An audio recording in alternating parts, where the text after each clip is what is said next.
भाग्य का लिखा कभी नहीं मिटता। किसी गांव में एक बुद्धिमान ब्राह्मण रहता था। उसका एक दोस्त था जो एक पैर से लंगड़ा था, बहरा था। वह दूसरे गांव में रहता था। एक दिन वह ज्ञानी ब्राह्मण अपने बचपन के दोस्त से मिलने के लिए घर से निकला। उसके दोस्त का घर काफ़ी दूर था। वह ब्राह्मण रास्ते में जा ही रहा था कि उसे अचानक एक हष्ट-पुष्ट आदमी दिखाई दिया। वह भी उस ब्राह्मण के साथ चलने लगा तो वह ब्राह्मण उस मनुष्य का नाम पूछता है तो वह अपना नाम महाकाल बताता है। वह ब्राह्मण भी सोचने लगा कि मुझे भी काफ़ी लंबा जाना है, चलो एक साथ मिल गया जिससे रास्ता आसानी से कट जाएगा। अब ब्राह्मण और महाकाल दोनों साथ साथ चल रहे थे कि अचानक एक गांव आ गया। तब महाकाल ने उस ब्राह्मण से कहा कि तुम चलो और मुझे इस गांव में थोड़ा काम है, मैं अभी आ रहा हूँ।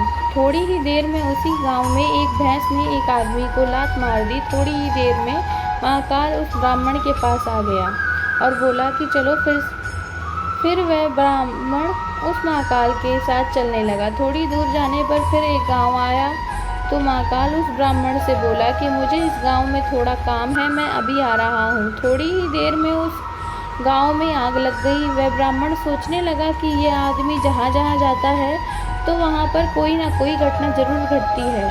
अतः वह ब्राह्मण महाकाल से पूछ लिया कि भाई तुम कौन हो। ब्राह्मण की बात सुनकर महाकाल बोला कि मैं यमदूत हूँ, मनुष्यों के प्राण हरण करना मेरा काम है। उसके बाद ब्राह्मण महाकाल से पूछा कि तुम यमदूत हो तो ये बताओ कि अगली मृत्यु किसकी होने वाली है। तब महाकाल ने कहा कि अगली तुम्हारे उसी मित्र की होने वाली है जिससे तुम मिलने के लिए जा रहे हो। वह ब्राह्मण सोचने लगा कि यदि ऐसी बात है तो मैं अपने मित्र से मिलने नहीं जाऊंगा। महाकाल ने ब्राह्मण से कहा कि तुम जो सोच रहे हो ऐसा कुछ भी नहीं होगा, होनी अटल है इसलिए होकर रहेगी।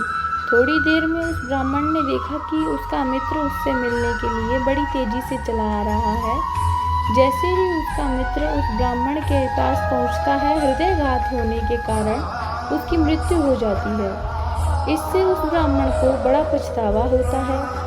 वह ब्राह्मण उस महाकाल से पूछता है, अच्छा ये बताओ कि मेरी मृत्यु कब और कैसे होगी। तब महाकाल ने कहा कि तुम्हारी मृत्यु ठीक 6 महीने के बाद दूसरे राज्य में फांसी लगने से होगी। वह ब्राह्मण फिर अपने घर गया और सीधे अपने राजा के पास गया और ब्राह्मण ने राजा से सारी बात बता दी। तब राजा ने राज्य सभा में यह प्रश्न सबके सामने रखा। तब उस राज्य सभा में ये फैसला लिया गया कि यदि ऐसी बात है तो वह ब्राह्मण इसी राजमहल में 6 महीने तक रहेगा। राजा ब्राह्मण के लिए राजमहल में ही व्यवस्था करवा दी। धीरे धीरे समय व्यतीत हो रहा था। उस ब्राह्मण को नींद में चलने की बीमारी थी और यह बात उस ब्राह्मण को नहीं मालूम थी।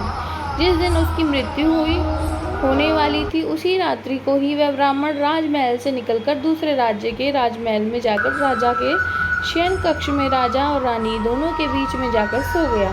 सुबह जब राजा उठा तो उस ब्राह्मण को अपने शयन कक्ष में देखकर बहुत क्रोधित हुआ और उस ब्राह्मण को फांसी की सजा सुना दी। तब वह ब्राह्मण उस राजा से सारी कहानी सुना डाली, जिसको सुनकर वह राजा अपना एक गुप्तचर अपने पड़ोसी राज्य के राजा के पास भेजकर सारी जानकारी ले ली। जिसको सुनकर वह राजा अपने फैसले पर बहुत पछता रहा था। लेकिन उस राज्य का एक नियम था कि एक बार राजा जो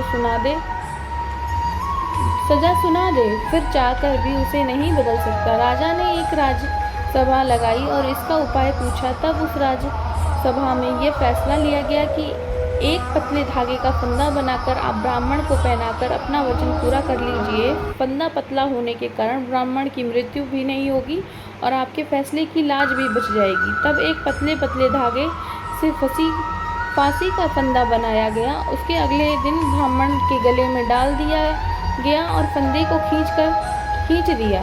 सभी ने यह सोचा था कि ब्राह्मण को कुछ नहीं होगा, लेकिन उस पतले धागे की वजह से उस ब्राह्मण का गला कट गया और खून तेजी से निकलने लगा।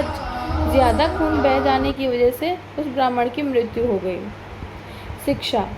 दोस्तों, हमारे भाग्य में जो लिखा होता है वह वो हर हाल में होकर ही रहता है, उसे बदला या काटा नहीं जा सकता। उस ब्राह्मण ने अपने बचने के कितने उपाय किए, लेकिन मृत्यु के आने पर कोई उपाय काम न आया तथा उसकी मृत्यु हो ही गई।